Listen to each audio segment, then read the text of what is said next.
But first, it's been 20 years since the invasion of Iraq. Rightly or wrongly, few did more to call attention to the conduct of the US military in that war than the WikiLeaks founder Julian Assange.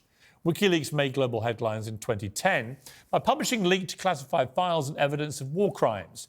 Fighting extradition to the US and 157 years in a maximum security jail, Assange took refuge in the Ecuadorian embassy. He was arrested after emerging and has now spent 4 years in Belmarsh prison, probably the toughest prison in the country. Supporters say he's a free speech champion who's shone a light on military brutality. Critics think he's nothing less than a terrorist who threatened national security. My name is John Shipton. I'm Julian Assange's father. WikiLeaks founder Julian Assange has been arrested. One of the most notorious and controversial figures in custody. Assange will remain behind bars until that extradition hearing, which has been set down for the end of February. I urge the Department of Justice to drop the charges. The maximum jail sentence of 175 years. Well, I'm joined now by Julian's father, John Shipton, and his brother, Gabriel Shipton, who've made that new documentary film on their fight to secure Julian Assange's release, along with security and terrorism expert Will Geddes. So welcome to all of you. Thank you very much to the Shiptons who are joining me from America. Let me start with you, John Shipton. You're Julian's dad. It must be, regardless of the debate that we're about to have about this, incredibly tough for a father to see a son, a child, incarcerated for so long without any apparent conclusion to these legal proceedings in Belmarsh, which I've been to, which is one of the toughest prisons in the country. Piers, it's very difficult. And the circumstances of Julian's declining health make the matter dire and critical. John, how often do you speak to your son? Julian's allowed a 10-minute phone call to me daily. I haven't spoken today, but the day before yesterday we had a 10-minute conversation. And how is he? How would you categorise his state of mind?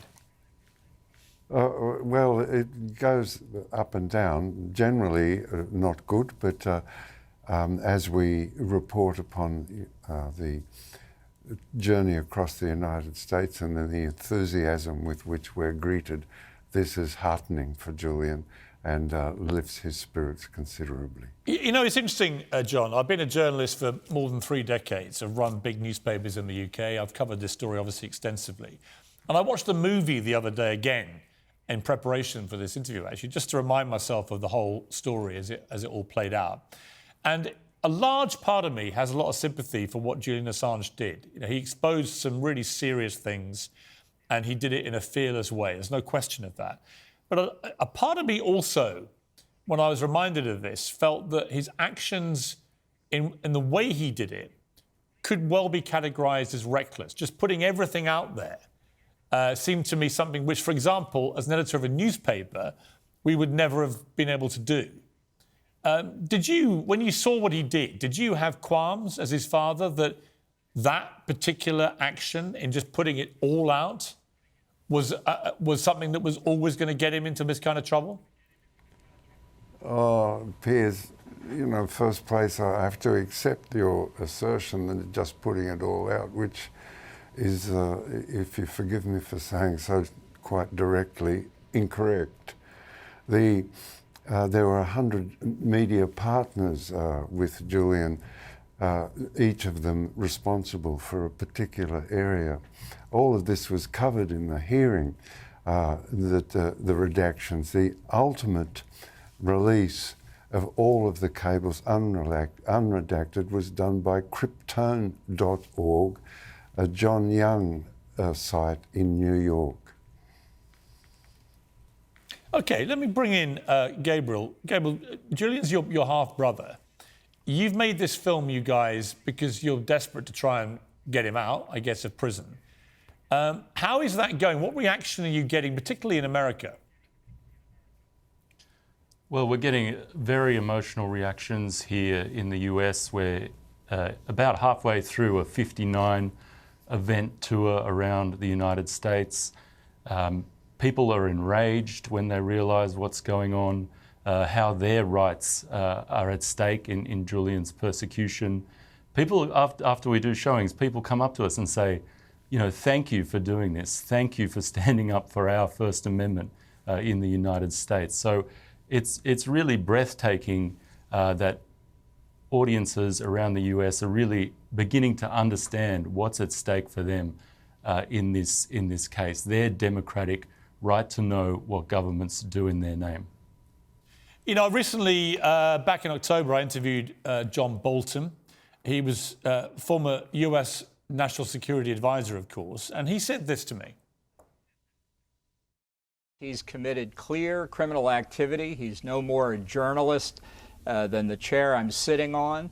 The information that he divulged did, in fact, put many people in jeopardy. It undercut the ability of the United States to have confidential diplomatic communications, and I hope he gets at least 176 years in jail for what he did.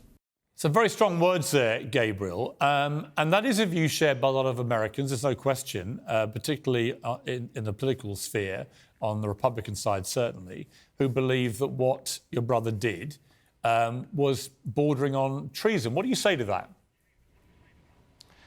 Well, everything that Julian published it was in the public interest, and he partnered with these media organisations, as John said. So you're talking about all the largest prestige media organisations around the world who publish the exact same information. People like John Bolton, they would like to be able to classify everything so that the public had no idea what the governments that they elected were getting up to. And I think, it's particularly in the United States now, you're seeing a larger and larger movement for government accountability. People understanding that classification of documents is totally overused. You know, Joe Biden's has classified documents in the boot of his Corvette. Trump has classified documents in the basement of Mar-a-Lago. This overclassification of documents so that the public doesn't understand what the government is doing is really a problem for democracy. And you have to ask ourselves, knowing about what our government does in our name is our right and our democratic right. And do we want to live in a democracy, or do we want to live in a tyranny where governments act with impunity, in secrecy, and no accountability? Okay. Let me bring in Will Geddes now, who's a security expert. Will, we've spoken about this before, but what is your reaction to this? Because it is a complex issue. You know, my journalistic side believes in free speech, believes a lot of what WikiLeaks exposed was absolutely in the public interest. But I do think there were also legitimate concerns about the sheer amount of material that was put out there, which could well have put lives in jeopardy. What do you think about it? Well, Piers, I'd agree with you entirely. I think there are some aspects of the information that wasn't released by Assange which was in the public interest. But public interest is a very subjective word or term.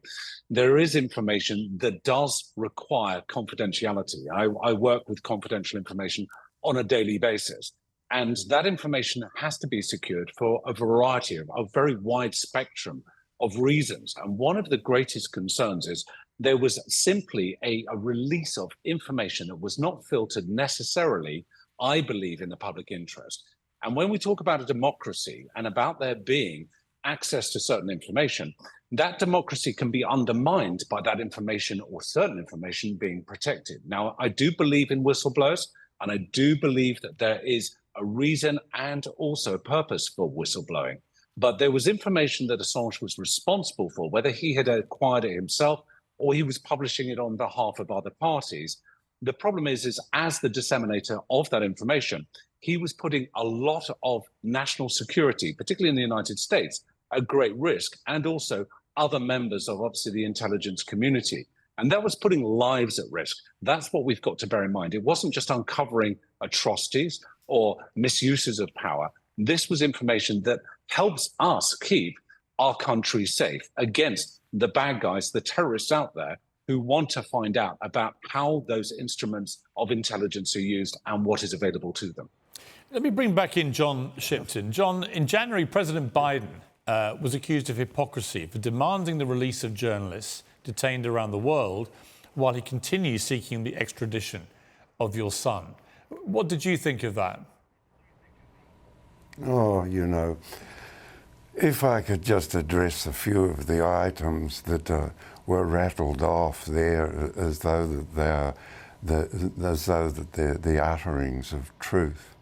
They're simply not. Robert E. Gates, the Secretary of Defence, in testimony to the Congress, stated categorically under oath that it was awkward, embarrassing, but no damage was done. General Carr, giving evidence at the trial of Chelsea Manning, stated equally categorically under oath nobody was hurt. So those assertions that people make, founded upon conjuring up ghosts of fear, the all of government investigation in the Australian government made the similar declaration, no laws were broken. So those statements where people conjure up fears that something may have happened, something may be happen in the future, and this and that was in danger, are simply baseless assertions, rather loudly denying the fact that there are crimes involved in this, and they point to the fact that maybe somebody's endangered when the 400,000 Iraq war files revealed clearly that 15,000 civilian deaths had been gone unreported. And what is it with these people that can't address the matter of what the files actually reveal and deal with that?